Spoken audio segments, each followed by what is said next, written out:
الشيطان الرجيم بسم الله الرحمن الرحيم اقرأ باسم ربك الذي خلق الإنسان من علق اقرأ وربك الأكرم الذي علم بالقلم علم الإنسان ما لم يعلم۔ سورۃ العلق مکیہ، سورت کا نام سورۃ العلق، نزول کے اعتبار سے مکی ہے، یعنی ہجرت سے قبل نازل ہونے والی سورتوں میں سے ہے۔ نام سورۃ العلق ہے۔ آیت مبارکہ 2، دوسری جو آیت ہے اس میں یہ علق کا لفظ آیا ہے، خلق الانسان من علق، اسی نسبت پر سورت کا نام سورۃ العلق ہے۔ علق کی تفصیل آ جائے گی۔ ترتیب تلاوت میں اس سورت کا نمبر ہے 96 نمبر کی سورت ہے۔ کل 19 آیتیں ہیں اور ایک رکوع پر مشتمل ہے یہ سورہ مبارکہ۔ یہ جو 5 آیتیں آپ کے سامنے پڑھی گئی، یہ اول ما انزل اللہ ہے، اللہ تعالیٰ نے جو نازل فرمایا اس میں سب سے پہلا نزول جو ہوا ہے وہ ان آیتوں کا ہوا ہے، پوری سورت نہیں۔ اس سورت کی شروع کی 5 آیتیں معلم یعلم تک، یہ پہلی وحی ہے۔ اس کے بعد سورہ مدثر، سورۃ القلم کہا جاتا ہے، سورہ مزمل، تبت یدا ابی لہب، سورۃ الفاتحہ، یہ ترتیب عام طور پر مانی گئی ہے، جس کی کچھ تفصیل آپ سن لیں کہ یہ نبوت کی ابتدا ہوئی ہے مبشرات سے۔ مبشرات وہ سچے خواب جو آپ کو دکھائے جاتے تھے، اور وہ خواب آپ رات کو دیکھتے، صبح اس کی تعبیر ظاہر ہو جاتی تھی۔ تقریباً 6 مہینے کا عرصہ بیتا ہے۔ کہتے ہیں یہ خوابوں کا ایک سلسلہ قائم ہوا کہ آپ سچے سچے خواب دیکھنے لگے۔ ان خوابوں کا آپ کی طبیعت پہ اثر کیا ہوا؟ ہوتا ہے نا، آدمی جب خواب دیکھتا ہے طبیعت پہ اثر پڑتا ہے۔ ڈراؤنا خواب دیکھتا ہے تو بیدار ہونے کے بعد بھی آدمی ڈرا ہوا، سہما ہوا نظر آتا ہے، اس کو سمجھانا پڑتا ہے۔ کوئی خوشی کا خواب دیکھا ہے، بھلے ہی مجھ سے معلوم ہے کہ یہ خواب کی بات ہے، لیکن طبیعت تر و تازہ رہتی ہے اس کے بعد بھی کہ بہت اچھا خواب تھا۔ تو خوابوں کا بھی طبیعت پہ اثر پڑتا ہے۔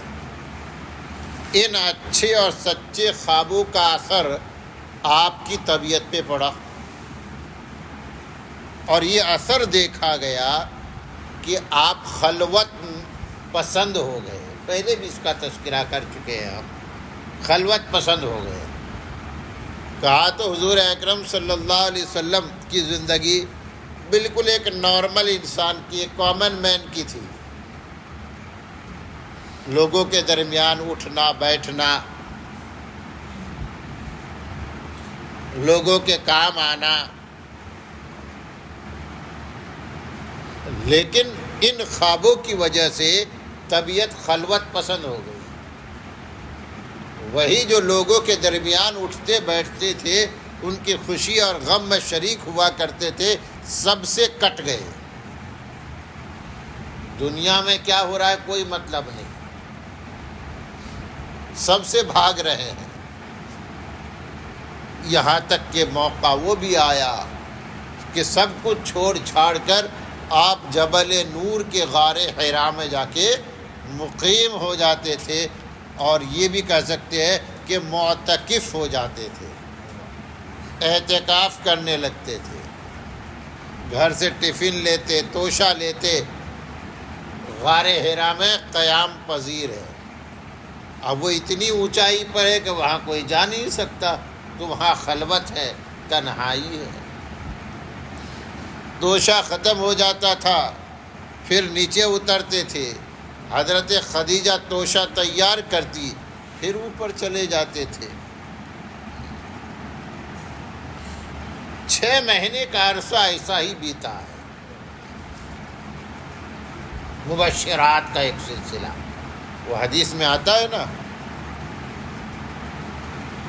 کہ لم یبق من النبوت الا المبشرات، یہ نبوت جو ہے، اس کے بارے میں ایک حدیث میں کہا گیا کہ خواب بھی نبوت کا 46واں حصہ ہے، خواب نبوت کا 46واں حصہ ہے۔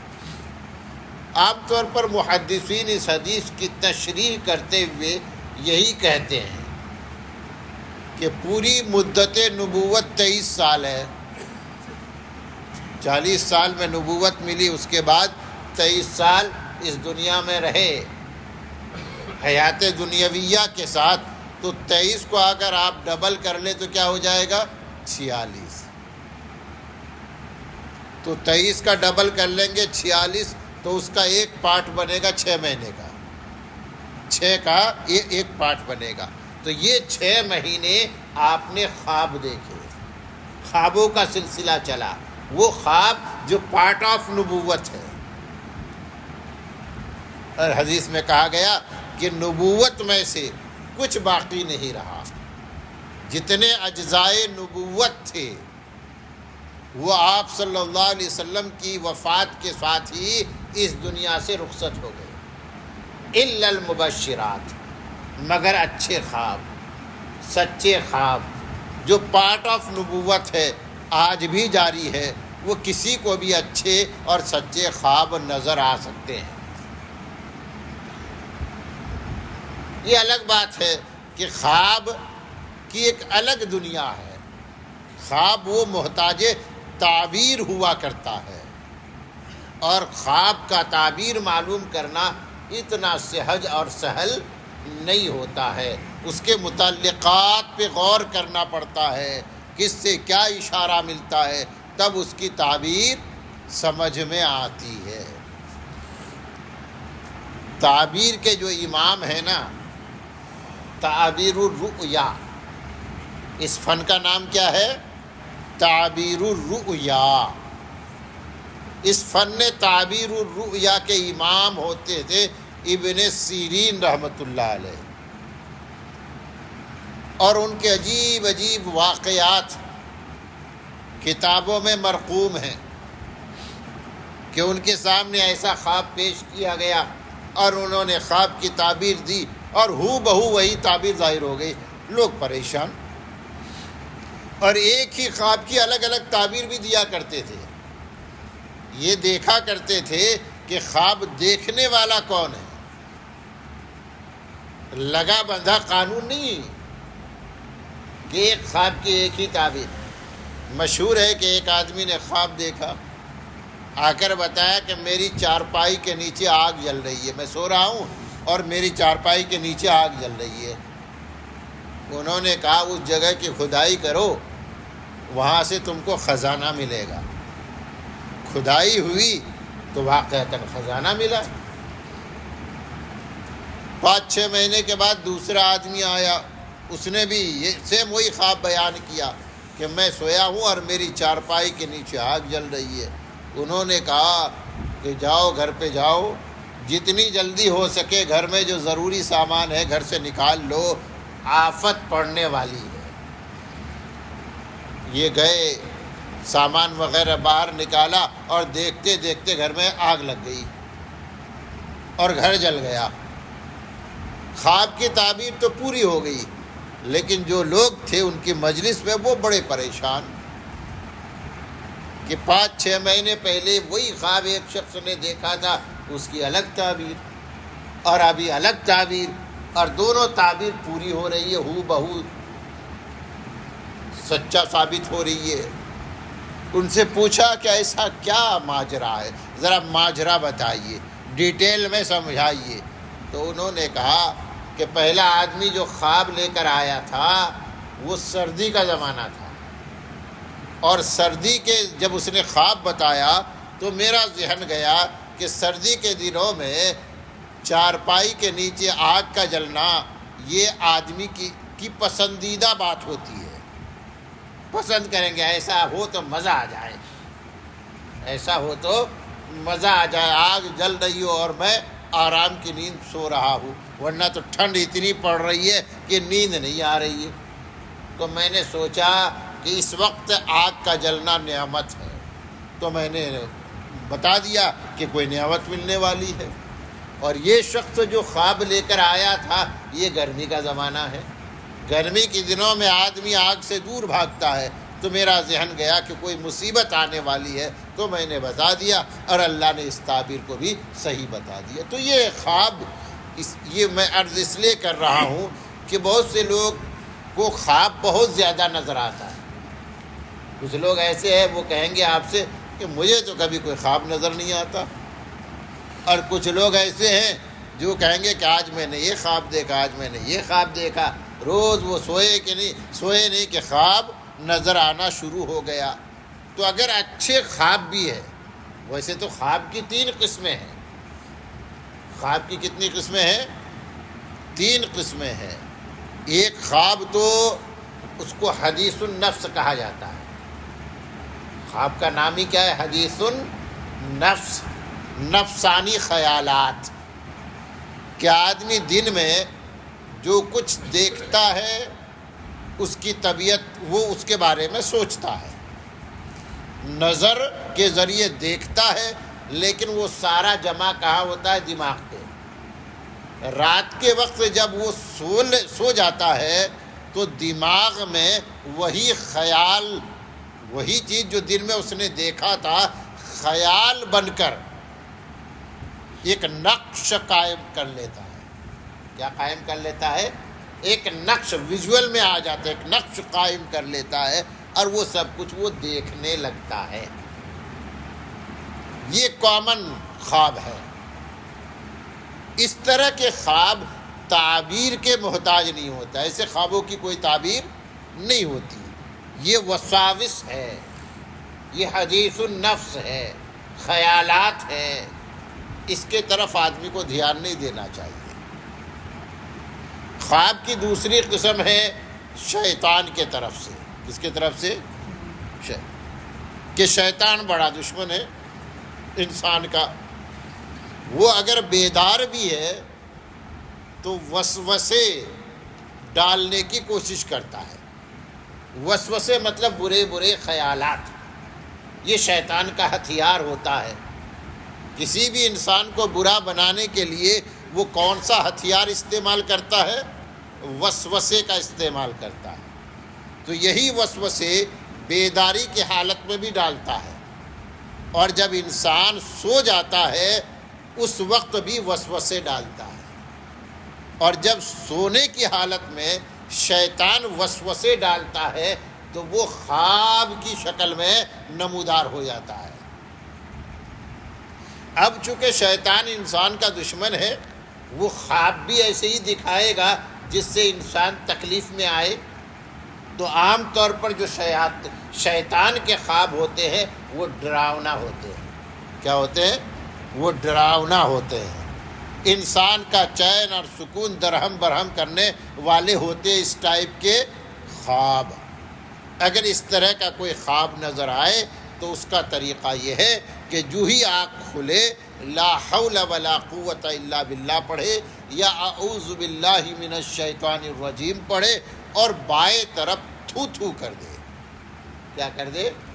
3 مرتبہ لا حول پڑھ کے 3 مرتبہ لا حول پڑھے، 3 مرتبہ تھو تھو کرے، اور دائیں کروٹ پر لیٹ جائے۔ اور بالکل خواب کے بارے میں نہ سوچے. یہ اس کا علاج ہے، اس کا طریقہ ہے. تیسرا یہ جو خواب ہے، تیسری قسم جو ہے وہ مبشرات کا ہے. وہ رحمان کے طرف سے ہوتا ہے، اللہ تعالیٰ کی طرف سے.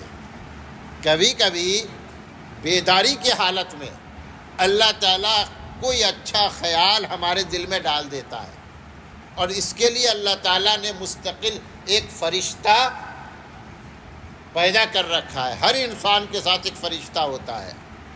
اس کا کام کیا ہے؟ الہام کرنا. اس کے لیے کیا لفظ استعمال کرتے ہیں؟ الہام کرنا، یعنی اچھے اچھے خیالات اس کے دل میں ڈالنا. یہی جو فرشتہ ہوتا ہے جب انسان سو جاتا ہے تو اس کو اچھے خواب دکھاتا ہے. کیا ہوتا ہے؟ یہ اچھے خواب دکھاتا ہے. وہ اللہ تعالیٰ کی طرف سے ہوتا ہے، اور اچھے خواب دیکھ کر کہتے اس کو اچھا سبق مل جاتا ہے. اگر اسے لگے کہ یہ اچھا خواب ہے تو بعض مرتبہ تعبیر سمجھ میں آ جائے گی، اور بعض مرتبہ تعبیر سمجھ میں نہیں آئے گی. تو کسی ایسے شخص سے خواب کی تعبیر معلوم کرے جو اہل علم ہو، اہل حکمت ہو اور اہل قرابت ہو. مطلب کیا ہے؟ جس کو اس فن کا علم ہو.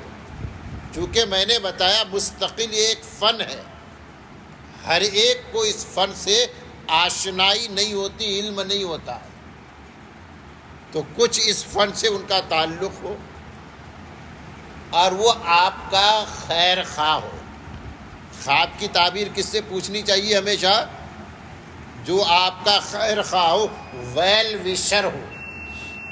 کسی سے بھی خواب کی تعبیر نہیں. چونکہ کبھی کبھی یہ اللہ تعالیٰ کی طرف سے معاملہ یہ ہے کہ آدمی جیسا خواب کی تعبیر دیتا ہے، خواب کو اسی کے طرف لوٹا دیا جاتا ہے. یہی ابن سیرین رحمۃ اللہ علیہ موجود تھے.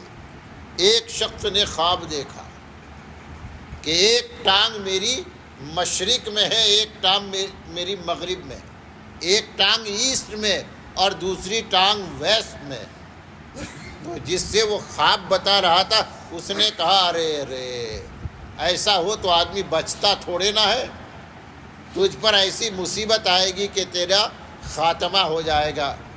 ابن سیرین رحمۃ اللہ علیہ فرمانے لگے کاش یہ شخص اس کا ویل وشر ہوتا، خیر خواہ ہوتا تو خواب کی تعبیر دیتا کہ مشرق و مغرب تک اس کی تجارت پھیلے گی، یا تعبیر دیتا کہ مشرق و مغرب میں ایسٹ ویسٹ میں اس کی حکومت قائم ہوگی. تو ایسا ہی ہوتا. تو خواب کی تعبیر کس سے معلوم کرنی ہے؟ جو آپ کا ویل وشر ہو، خیر خواہ ہو، اہل علم ہو، اہل حکمت ہو. یہ مختصر سی بات انشاءاللہ اس بارے میں کافی ہوگی. تو شروعات کہاں سے ہوئی آپ کی، آپ صلی اللہ علیہ وسلم کی نبوت کی؟ سچے خوابوں سے. آپ غار حرا میں مقیم ہو جاتے تھے، خلوت نشی ہو جاتے تھے کہ ایک موقع ایسا آیا کہ آپ غار حرا میں مقیم تھے کہ فرشتہ نمودار ہوا. فرشتہ نمودار ہوا. اکثر حضرات تو حضرت جبریل ہی کو کہتے ہیں، بعض لوگوں نے حضرت اسرافیل کا نام لکھا ہے اس موقع پر، اللہ عالم بحقیقت الحال. حضرت جبریل نے نمودار ہو کر آپ سے فرمایا اقرأ، پڑھیے. آپ کا جواب تھا ما انا بقارئ، میں پڑھنے والا نہیں ہوں، پڑھا ہوا نہیں ہوں. سینے سے انہوں نے پہلے لگایا اور فرمایا اقرأ. آپ نے فرمایا ما انا بقارئ. پھر دوسری مرتبہ سینے میں دبایا، سینے میں لے کر دبایا، فرمایا اقرأ. حضور کا جواب تھا ما انا بقارئ. تیسری مرتبہ یہی عمل کیا اور تیسری مرتبہ بہت زور سے دبوچا اور پھر چھوڑ دیا. کہا اقرأ اقرأ بسم ربک الذی خلق خلق الانسان من علق. تیسری مرتبہ میں یہ 5 آیتیں حضرت جبریل نے آپ کے سامنے پیش کی کہ اپنے رب کے نام سے پڑھیے. آگے کل انشاءاللہ اس کی تفصیل. الحمد للہ رب العالمین والصلاة والسلام علی رسولہ النبی الکریم اللہم انت السلام ومنک السلام تبارکت یا ذا الجلال والاکرام ربنا ظلمنا انفسنا وإن لم تغفر لنا وترحمنا لنكونن من الخاسرین۔ یا اللہ ہمارے گناہ معاف فرما دے، یا اللہ ہماری خطائے لغزشیں معاف فرما دے، یا اللہ یا اللہ یا اللہ ہم تیرے بندے ہیں، بہت کمزور ہیں اللہ، ہماری دستگیری فرما دیجیے، ہماری مدد فرما دیجیے، ہم پر رحم فرمائیے، یا اللہ دین اور دنیا کے سارے معاملات میں ہماری مدد فرمائیے، ہماری مدد فرمائیے اللہ، ہماری مدد فرمائیے، اپنی مدد سے ہمارے سارے مسئلے حل فرما دیجیے، جملہ پریشانیوں سے نجات عطا فرما دیجیے، بیماریوں سے شفا عطا فرما دیجیے، یا اللہ جو کچھ ہم پڑھتے ہیں یا اللہ اس کو قبول فرما لیجیے، اس کو ہمارے لیے ذخیرہ آخرت بنا دیجیے، یا اللہ ذریعہ نجات بنا دیجیے، آمین یا رب العالمین۔ سبحان ربک رب العزت عما یصفون وسلام علی المرسلین والحمد للہ رب العالمین۔